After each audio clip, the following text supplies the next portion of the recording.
We begin tonight's program with a discussion on the wounded warrior experience, their injuries, their reactions, and their recoveries. Our first panel consists of former Navy officer Bradley Snyder, blinded by an explosion in Afghanistan. He is now a Paralympian holding the world record in the 400-meter and 100-meter freestyle among fully blind swimmers. You have an extraordinary story. You were an EOD specialist. You were an explosive ordnance disposal unit in Afghanistan when you stepped on an IED. It was September 2011. You had been swim team captain at the Naval Academy. Tell us about the day that you were injured.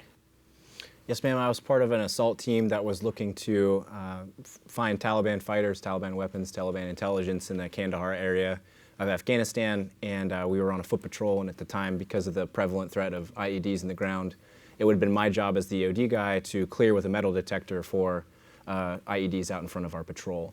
I had actually turned over the reins to another EOD technician up at the front of the patrol, and we saw a blast that went off, injured really badly two of the Afghan commandos we were working with.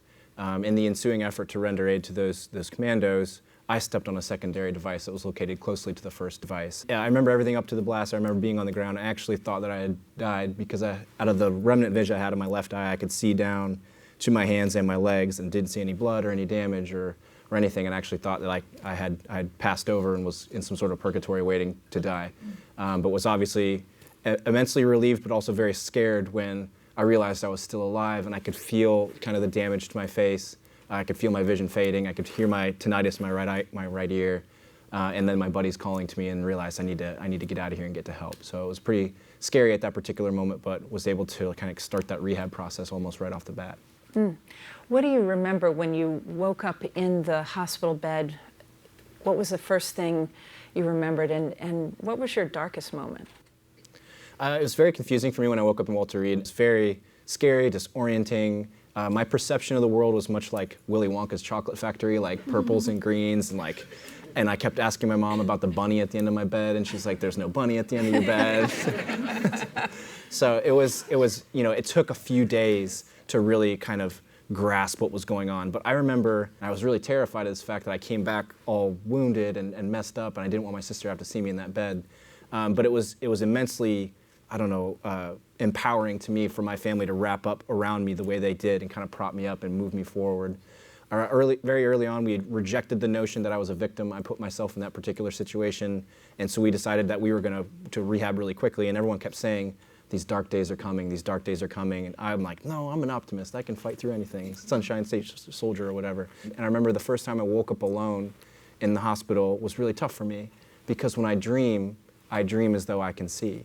And I see my hands, and I see my legs, and I see my dog, and I see my mom. And I even see my blind cane sometimes in my dreams and wonder, why am I using this cane? I can see just fine. I remember that first time waking up in the darkness and thinking, I don't want to have to do this for the rest of my life. This is difficult, and I don't want to have to be reminded every day, I'm blind.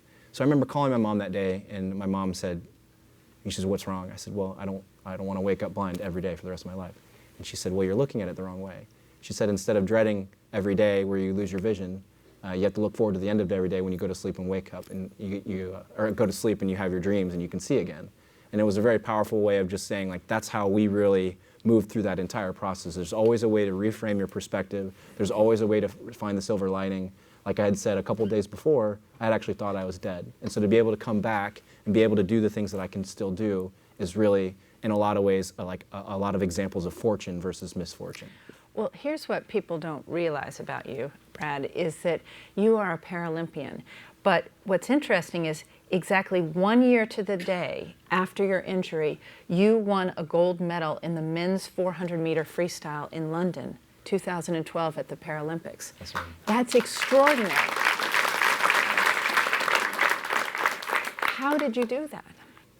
With everybody in that environment, my family, the rehab folks, everyone looking at me to see how am I going to take this blow, I thought, I'm a leader. I've been an officer for the last 7 years. I take my leadership role seriously. I want to show everyone that I'm rejecting this notion of the victim idea. I'm not a victim. I am, there are some circumstances I need to deal with. I'm going to accept those circumstances and I'm going to move forward. The pool just kind of emerged as a way for me to send that message. And I started relatively early. I was lucky in that most of the damage I incurred was onto my face.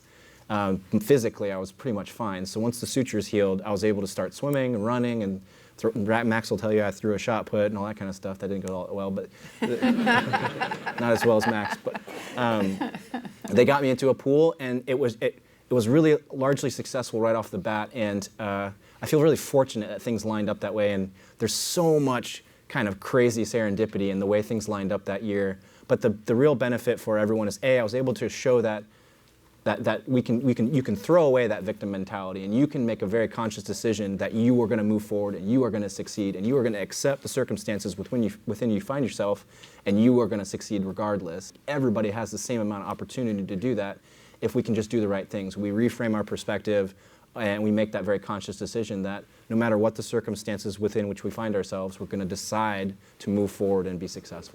And right now you have the world record in the 400-meter and the 100-meter freestyle for fully blinded swimmers. You are planning to go to Rio, is that right? Yes, ma'am. You're training for Rio, the Paralympics in Rio, and you were voted by the U.S. Olympic team to be the flag bearer at the closing ceremony in London. Yes, ma'am.